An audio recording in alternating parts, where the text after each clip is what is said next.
Alright, it's Joseph, and today I want to talk to you about the greatest game you've never played. It's flown under the radar, especially as it's seen a multi-year early access period which only ended a couple years ago with the full release. It's a game that lets you do literally anything. This is Dreams by Media Molecule, exclusive to the PS4 and PS5 via compatibility. This game is less game and more game engine. Essentially, it's a whole host of tools that can be used entirely with your console's controller and let you do everything you'd need to make your game.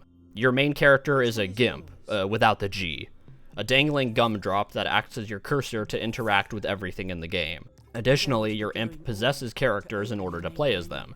There are no NPCs, just brain-dead puppets that will do exactly what you tell them to. Insert joke about political opposition here. The first mode is the single-player campaign. It's mostly a Pixar-ish story that strings a bunch of different game types together to show off some of what's possible. I recommend playing it to get used to how various control schemes work. It's made by the developers exclusively using the tools available to players, meaning you could make this too. Of course, I opted for a lot more violence in my own creations. There are two other modes, Dream Surfing and Dream Shaping. Dream Surfing is where you browse every dream uploaded by other players. It's pretty easy to navigate, and the dreams load incredibly fast. I know it's partly because I'm running off of a PS5, but I've heard the PS4 version is speedy as well. Dreams are your game. Essentially, it's broken into two components, elements and scenes. Elements are stuff, all the characters, items, and other things you might put in a scene. If you can manipulate it, it's an element. Scenes are levels. They aren't huge, but you can make them sizable. You can connect scenes together so that players can move between them. If you look at the single-player Dream made by Media Molecule, it works the same way. Every scene is its own thing, but they link together, and you can carry some things over between scenes. You can set variables to be consistent so players don't switch levels and suddenly have all their ammo back. There are endless possibilities for what you can play. Here's a quick look at a few of the many dreams I've played. A small slice of Fallout 4 that looks like the real version on low graphic settings. It functions similarly and definitely captures the Fallout 4 vibe. That feeling being the bitterness we all get knowing we'll never get a true Fallout game again. There's an escape room with a clean aesthetic that can be played normally and in VR. By the way, Dreams is fully PSVR compatible, and I'm fucking stoked for this with PSVR 2. There's an Avatar game that looks like the show and feels really good. Honestly, I wish this one was a full game. A lot of Dreams may be small, but I really like this. There's everything here, so you can play any type of game you want to. And because they're small and they load fast, it works really well if you want to play for a little bit, but not do a whole binge. Or do a binge. I do, and I love it. Regardless if you want to play for half an hour or half a day, Dreams is a constantly changing game. Have fun with the dream, play more like it. Getting bored of shooting things? Jump into an escape room in less than a minute. It's so good. And there's even games with local co-op and party games designed for it. Fuck Mario Party and the Nintendo Switch. I have Dreams Party on the PS5. The last mode is Dream Shaping, where you make everything. Before you can jump in, you have to do a few tutorials to show you the controls. After that, you're let loose. But there are a lot of tutorials from different categories. I recommend playing them all. These are the best tutorials a game has ever given me. They're short, there's tutorials for the basics on everything, and they have a built-in video player so you can pause and re-watch steps while you're following along yourself. It's very well done, and there's actually some neat applications I could see with this style for educational purposes in general. The tutorials are honestly everything you need to know before starting for real. I have no programming experience. I watched the tutorials and jumped straight into my first scene after that.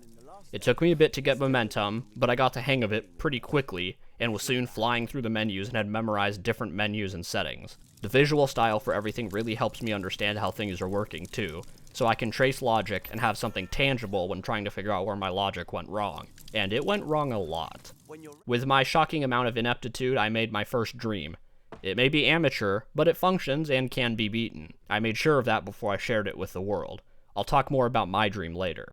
When I said it lets you do everything, it really does.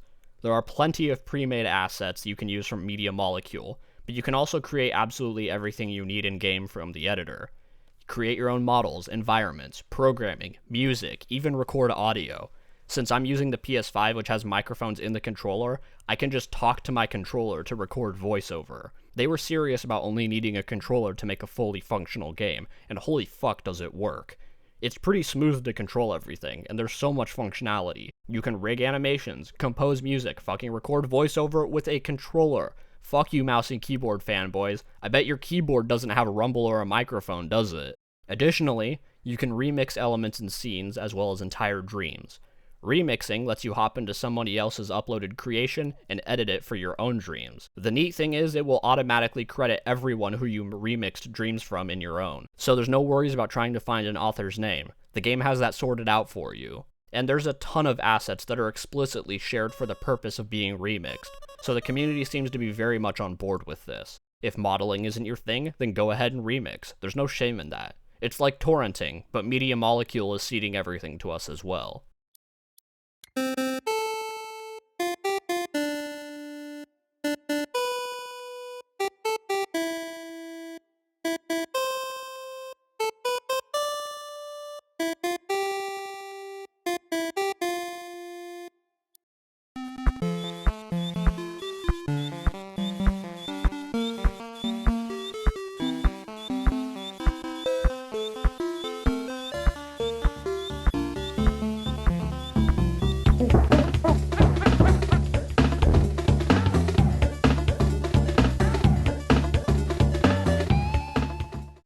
I appreciate game development more because it really shows how much there is to think about and why one person usually isn't responsible for everything. I was the model maker, level designer, sound department, animator, programmer, game director, everything. It's a lot. Here's a couple examples of things that happened to me which made me appreciate the underpaid developers who deal with this shit every day. When I was adding medkit functionality, everything was working perfectly, except that it let me use medkits while at full health. I've played games where this is called a feature. I hate those games. So, I had to go back and rewire my logic with an extra condition on the AND gate, so that medkits would only be spent if the player pressed the button, if the player had a medkit, and if the player was missing health. Another example is sprinting and crouching. When adding the sprint, I was able to get it to be toggleable with clicking the left stick. But if you were sprinting and stopped moving, you would break into a sprint when moving again. So I went back in and added a calculator that checked for movement, so that sprint would be toggled off if you stopped moving. Crouching had a fun problem where you could crouch and sprint at the same time. Sprinting speeds your character up, crouching slows him down, so interestingly, if you hit sprint while in a crouch, you would speed up between the crouch and sprint speeds, and it seems to have averaged them together. So, I had to go back into the crouch and sprint, and set conditions that if one was activated, it would force the other one off. No more crab walking for you. I had a lot of fun just discovering things I could do by stumbling upon it. At one point, I had it set up so that the player could lean by using the motion controls on the controller. It was actually awesome. I only took it out because it caused a condition I call spontaneous whiplash, where your neck just started flailing like the guy outside the car dealership. I also had a lot of fun with how I achieved certain things. At one point in my dream, there was a hallway with a ghost that always watches you from the opposite end of the hall like some filthy cuck. I could have easily had the ghost set to teleport around, but I set it up differently. I just had 2 copies of the ghost with all the logic ripped out standing there the whole time. Then I turned their collision and visibility off. Finally, I made them visible when the player was standing in a certain zone.